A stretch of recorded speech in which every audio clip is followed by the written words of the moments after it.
Selamat datang di channel YT Artikel 2. Sebelum mendengarkan cerita ini, siapkan terlebih dahulu headset, agar lebih dalam menghayati ceritanya. Dan untuk mendukung cerita ini, admin minta, untuk like, komentar dan tekan tombol merahnya, alias subscribe, dan bagikan ke media sosial kalian. Terima kasih. Jangan lupa untuk bersyukur. Episode 34, Kisah seorang cleaning service yang ternyata anak orang kaya. Sel baru itu menuntun Rahman ke kasir pembayaran, walaupun sales wanita itu masih dalam keadaan ragu, tapi ia masih saja dengan sopan membawa mereka berdua ke tempat pembayaran. Rahman Wijaya langsung menggesek kartunya, dokumen juga ditangani dengan cepat, dalam seluruh prosesnya membuat sales wanita itu masih terasa seperti sedang bermimpi. Ketika sudah menyelesaikan dokumen dan keluar untuk test drive, beberapa sales senior itu masih sedikit tidak yakin, lalu menarik sales magang itu dan bertanya, bagaimana, dia tidak mampu membayarnya, kan? Siapa yang bilang? Kak Rahman Wijaya langsung menggesek kartunya, aku akan membawa Kak Rahman Wijaya pergi test drive. Sales itu berkata sambil tersenyum.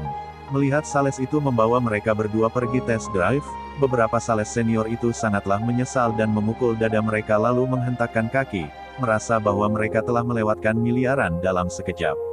Pesanan yang begitu santai dikirimkan di depan mereka, mereka malah karena meremehkan pakaian orang, jadi tidak pergi melayani. Ini seperti kata pepatah, diri sendiri tidak begitu hebat dan menganggap remeh orang yang lebih tinggi darinya. Tidak mungkin, dia jelas tidak memiliki uang, dia masih utang ratusan juta kepada orang lain, aku tidak mempercayainya. Raut wajah Rudy tidak begitu baik, dengan segera mengikutinya. Beberapa sales senior sedikit tidak bisa berkata-kata melihat penampilan Rudy. Mereka tidak meragukan kekayaan Rudy, mereka hanya sedikit tidak senang dengan Rudy yang begitu menyombongkan diri. Rahman Wijaya, dari mana kamu mendapatkan uang untuk membeli Audi A6? Rudy berjalan ke samping Rahman Wijaya lalu bertanya.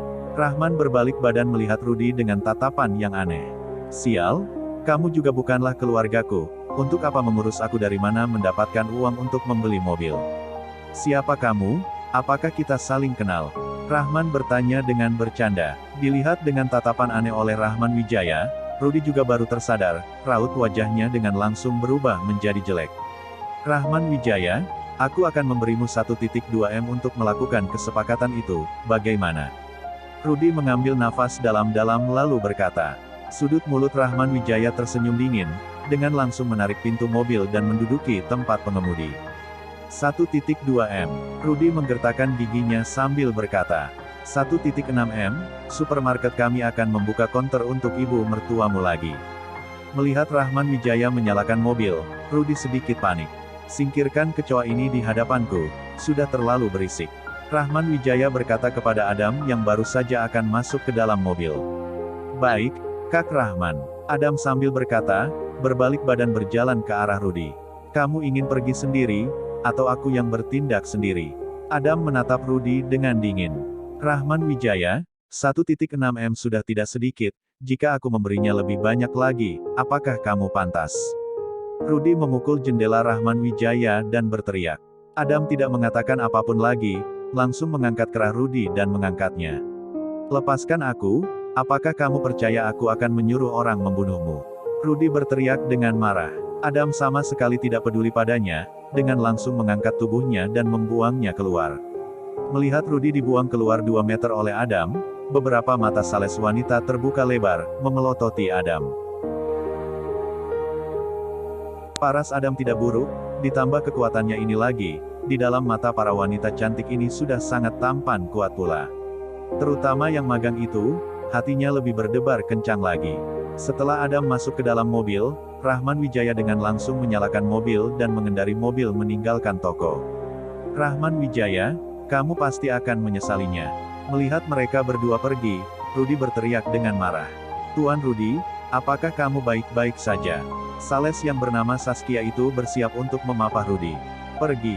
Rudy mendengus dingin, bangkit lalu berjalan keluar. Mengapa kamu marah? Bagaimana dilempar seperti anjing tadi oleh mereka? Jika memiliki kemampuan, pergilah membalas dendam. Saskia menatap belakang Rudy sambil menyeringai. Sales lainnya juga menggelengkan kepala, dan malah menjadi penasaran dengan Rahman Wijaya. Uang 1.6 M tidak mau, Orang seperti apa ini? Luna pulang ke rumah, hatinya sangatlah kesal, desas-desus yang bermunculan, mendengar lagi staf perusahaan yang memfitnahnya, bagaimana dia bisa tidak marah. Setelah Rahman Wijaya mengendarai mobil, menjemput Agnes kembali, dia masih memasang wajah marah. Ada apa? Rahman Wijaya bertanya. Diam saja, Luna berkata dengan marah. Terutama teringat perkataan orang lain yang mengatakan bahwa Rahman Wijaya demi naik jabatan mengirimnya ke ranjang Irfan. Hatinya tiba-tiba menjadi kesal dengan Rahman Wijaya. Rahman Wijaya merentangkan tangannya, dan bersiap untuk pergi memasak. Ibu, ayah membeli mobil baru, teman-temanku melihat ayah mengendarai mobil baru untuk menjemputku. Mereka semua sangat iri. Agnes pergi ke samping Luna berkata. Apa? Luna mengangkat kepala melihat ke arah Rahman Wijaya. Apakah kamu memenangkan lotre? Masih memiliki uang untuk membeli mobil? Mobil apa yang kamu beli? Luna mengerutkan kening sambil bertanya. Memenangkan lotre. Rahman Wijaya tertawa, lalu berkata, bisa dikatakan begitu, aku membeli mobil model baru Audi A6. Audi A6 model baru seharga sekitar 1 M kan? Sebenarnya berapa banyak yang kamu menangkan? Luna bertanya dengan terkejut. Intinya sangat banyak. Rahman Wijaya berkata dengan misterius.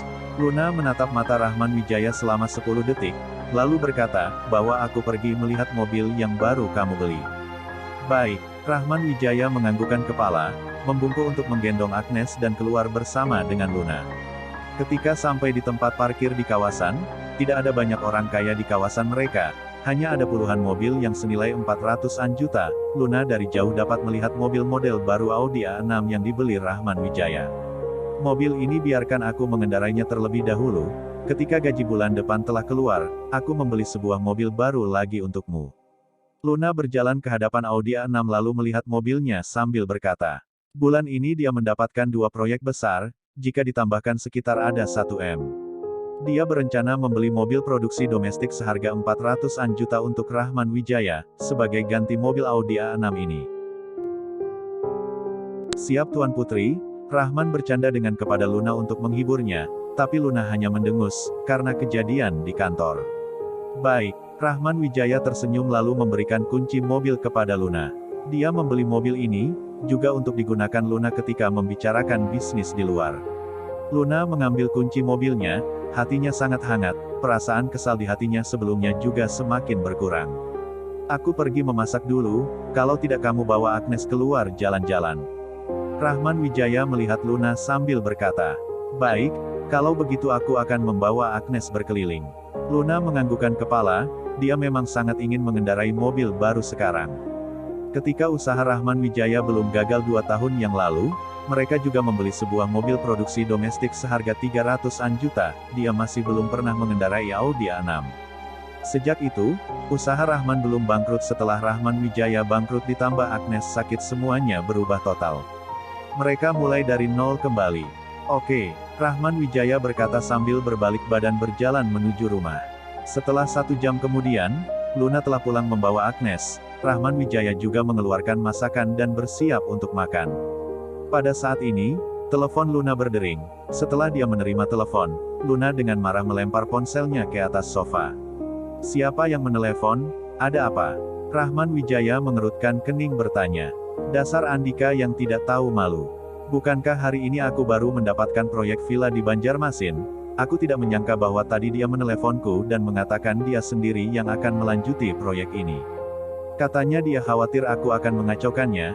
Ini dengan jelas dia sedang merebut jasaku. Luna berkata dengan marah. Andika, tenanglah. Proyek ini selain kamu, siapapun juga tidak akan dapat bekerja sama dengan perusahaan global. Kamu tidak perlu pergi bekerja besok. Andika pasti akan datang memohon padamu untuk menindaklanjuti proyek ini. Rahman Wijaya mengangkat alisnya sambil berkata. Luna memelototi Rahman Wijaya, setelah beberapa saat baru bertanya, bagaimana kamu bisa begitu yakin? Rahman Wijaya merentangkan tangannya, berkata, karena aku kenal dengan Meneger Raka, sebelumnya aku pernah membantunya, selama aku meneleponnya, dia pasti hanya akan bekerja sama denganmu. Mendengar perkataan ini, Luna bertanya sambil tersenyum datar, kalau begitu berarti proyek real estate Greentown sebelumnya, dan juga proyek antara ibuku dan perusahaan global juga adalah kamu meminta bantuan dari manajer Raka. Kenapa kamu tidak bilang sejak awal? Kalau ini semua kamu yang meminta, manajer Raka. Rahman hanya diam berkata dalam hati, bukannya aku pernah bilang, kalian aja yang tidak percaya aku. Bersambung.